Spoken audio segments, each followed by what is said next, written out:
Konnichiwa minasan, this is Chief Scarneck. I know I haven't been on here in who knows how long, and this may not be the kind of content I'm used to, but since today is National Roller Coaster Day, I figured I might as well make a video dedicated to one of my other obsessions. I am a roller coaster enthusiast, though shamefully, I haven't been to as many amusement parks as other enthusiasts. So I decided to compile a list of my top 10 bucket list roller coasters. Now bear in mind that my channel will not just be roller coaster stuff. I plan on talking about video games as well, and hopefully get back into Let's Plays or something of the sort. But this is more to help jumpstart my content creation motivation.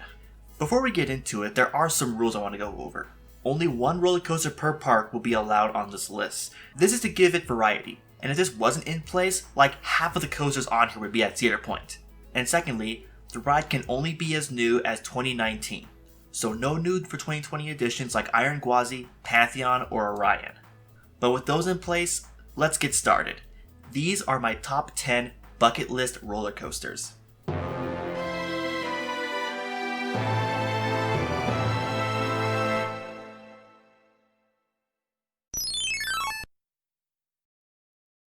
Unlike every other roller coaster on this list, this coaster is from a park I have been to before.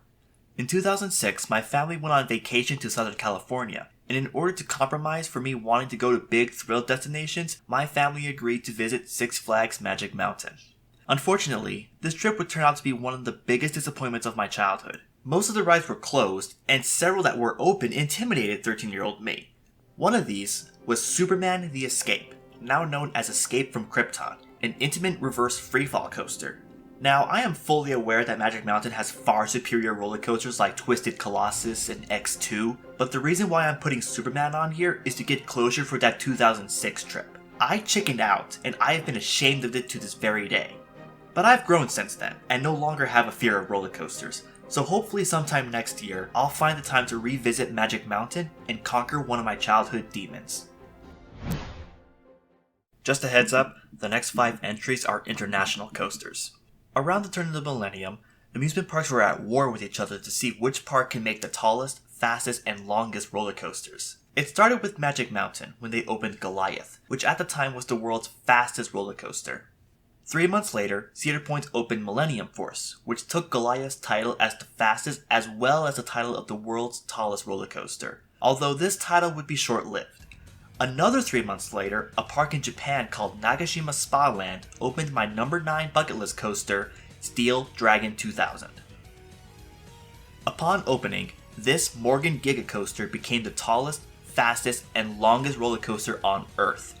318 feet tall, a top speed of 95 miles per hour, and a track length of 8,133 feet. Though its height and speed records have been taken since, it still stands as the world's longest coaster. It also remains to be the tallest roller coaster in Asia, but stats don't always make a ride good. This is on my bucket list for being the marvel of engineering this coaster is, being one of the first roller coasters to install anti-earthquake measures. While I don't expect this to be my favorite roller coaster once I get around to riding it, being able to say I've ridden it is enough for me. Now for the roller coaster that is physically the furthest away from me.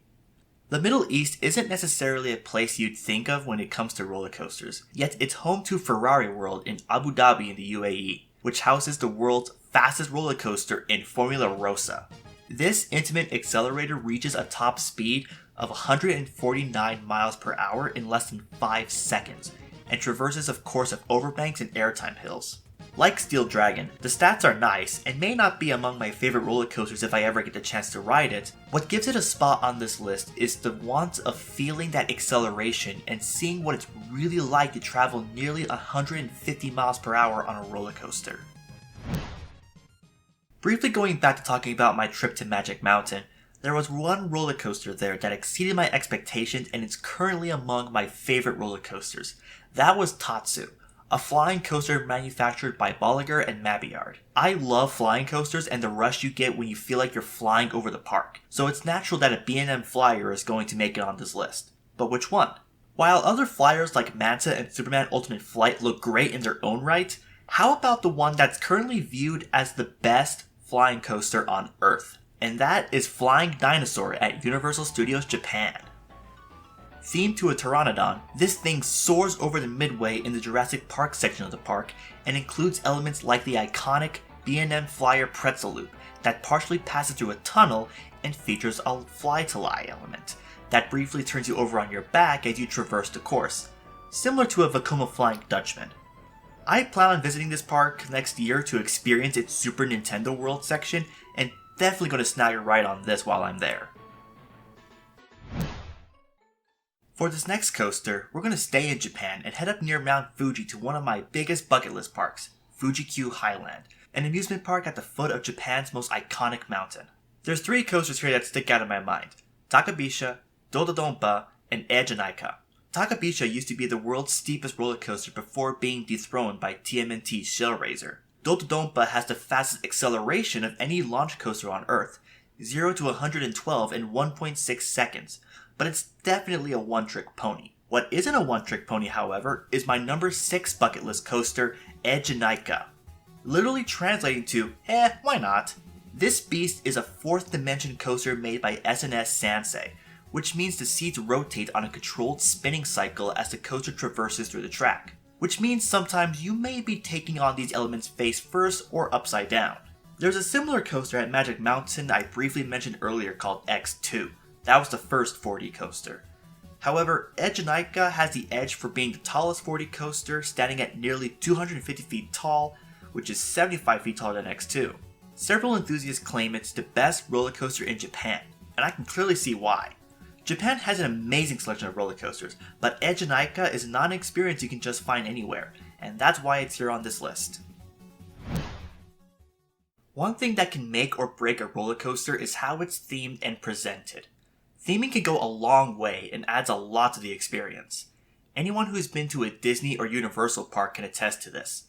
But when other parks do it, they can sometimes even surpass Disney or Universal. One such example is Phantasialand in Germany. This park goes above and beyond with its theming, making it one of the most visually impressive parks in the world. This park has 6 themed areas, each different from the last. One of them is called Klugheim, a land dedicated to mystery. It is here that we find a mysterious village ruled over by a dragon, seeking to collect energy stored within a basalt rock canyon. The method of this energy collection is my number 5 bucket list coaster, TARON. I'm a sucker for launch coasters and speed, and TARON happens to be the fastest multi-launch coaster in the world, manufactured by Intamin, famous for their launch coasters. If that wasn't enough reason to be on here, the theming is one of the most elaborate for a coaster I've ever seen. Winding through canyon walls, through buildings, and into tunnels, TARON seems like one of the most adventurous rides in the world. Closest thing I can compare it to is Hagrid's Magical Creature Motorbike Adventure at Universal's Islands of Adventure, and the upcoming Jurassic Park Blitz Coaster at the same park. But I decided to go with TARON over Hagrid's Motorbike Adventure for its speed. Plus, I have no idea when I'll be getting around to Europe, making it that much more of a bucket list item. If I ever get the chance to go to Germany, you bet I'm making a visit to Phantasialand a priority. I hear it's something that has to be seen to be believed. Alright, we're now in my top 4. We'll be returning to the US for some of these being some of the highest rated roller coasters in the world. My number 4 bucket list coaster can be found at Six Flags Great Adventure in New Jersey, home to the world's tallest roller coaster in the world, King the Ka. Wait, what? No, it's not King the Ka. Hold on. Luis? Yeah? That's the wrong one. We're not putting King the Ka on this list. I'm sorry. It just sounded like it was from how you were presenting it. Jeez, Louise, what am I paying you for? You're not paying me. Just roll the dang clip. Except it's not on this list. Instead, my actual number 4 is its neighbor to the south, the world-class Intamin prefabricated wooden coaster, ElToro. This coaster is rather special, as it's not like most other wooden roller coasters. Intamin designs and cuts the wood needed for this ride in a factory like a traditional steel coaster. And because of that, ElToro is one of the smoothest roller coasters in the world. But it's not just the smoothness that gives it a spot on this list. The airtime is legendary, and sports one of the tallest drops of any wooden coaster on the planet. Its speed is consistent and is overall a well-rounded ride. Yes, it would be nice to get a ride on the world's tallest roller coaster, but when I go to Great Adventure, ElToro is the one I'm most looking forward to. One of the most lauded coaster manufacturers is Bolliger & Mabillard, or B&M for short. They're responsible for some of the most innovative roller coasters in the industry. Dive coasters, floorless coasters, flying coasters, wing coasters. Heck, they even invented the concept of an inverted coaster. Despite all these amazing accomplishments under their belt, their most celebrated models seem to be their Hyper and Giga coasters. These massive machines focus on airtime and speed, something us enthusiasts live for. For my number 3 bucket list coaster, we're going down to the border of North and South Carolina to a park called Carowinds and talk about B&M's magnum opus, Fury 325. Standing at 325 feet tall, Fury is the world's tallest B&M Giga coaster and tallest traditional coaster that uses a chain lift hill. I have been told time and time again that this is a must ride for every enthusiast out there for its first drop and airtime moments. B&M coasters are built for airtime, like I said, so it makes sense that the longest and tallest coaster of its kind would offer some prime burst of floater and ejector airtime. I can't tell you how excited I am to get on this thing next year. With 4 Golden Ticket Awards for Best Steel Coaster under its belt, it's no secret why this coaster is praised to high heaven in the coaster community. And here we are, the Cedar Point entry on this list. This park is legendary and considered by many to be the roller coaster capital of the world, and it definitely deserves that title. Sporting 17 roller coasters total, there's no shortage of great rides here. I can make an entire list just dedicated to the top 10 coasters I want to ride here. However, only one of them can be on this list. So, if in the unfortunate situation I was able to visit Cedar Point but only allowed to ride one roller coaster, there is one ride here that sticks out to me among the rest. Without a doubt, my most wanted to ride roller coaster at Cedar Point is none other than Steel Vengeance.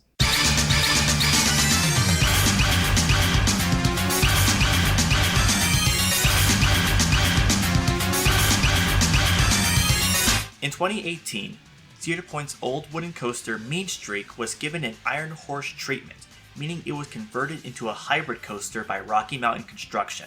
This coaster is one of many RMC creations that utilizes a steel eye-box track atop an older coaster's wooden supports to offer smoother rides, amazing airtime moments, and elements you can't find on other traditional wooden coasters. Several roller coaster enthusiasts say this is the greatest roller coaster ever built, and I had to find out for myself. RMC hybrids are all the rage these days, and Steel Vengeance seems to sit up top as the king among them. So what could possibly top Steel Vengeance? Let's find out.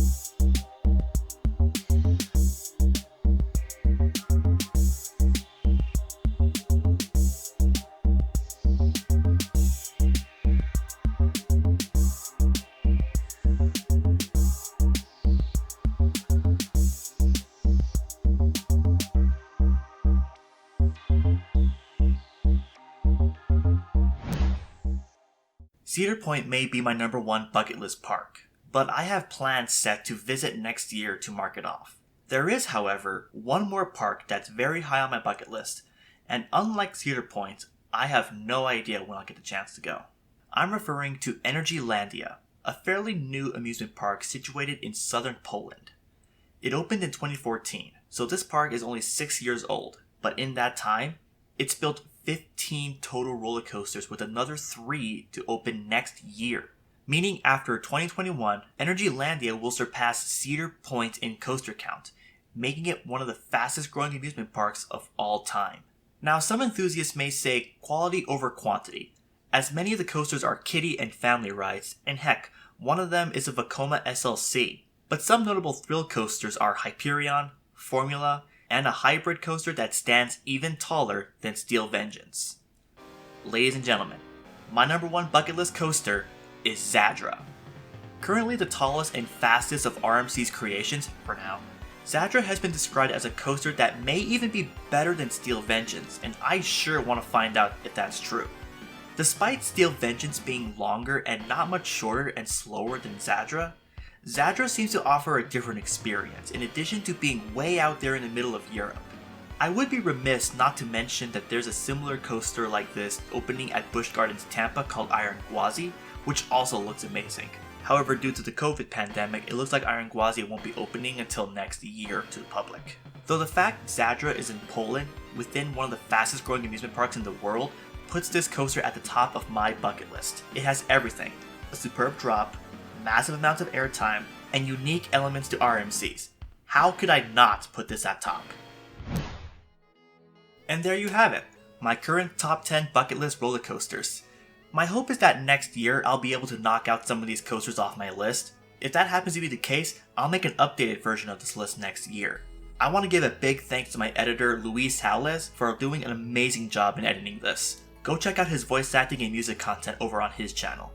Thanks to all the coaster content creators for providing footage for this video, and of course, thank you for watching. I'm sorry for the long droughts of videos on this channel, but I'm getting to slowly reviving it. Feel free to comment down below what some of your bucket list roller coasters are. And don't forget to leave a like and subscribe, and that's it for now. This is Chief Skarnek, and I will see you later.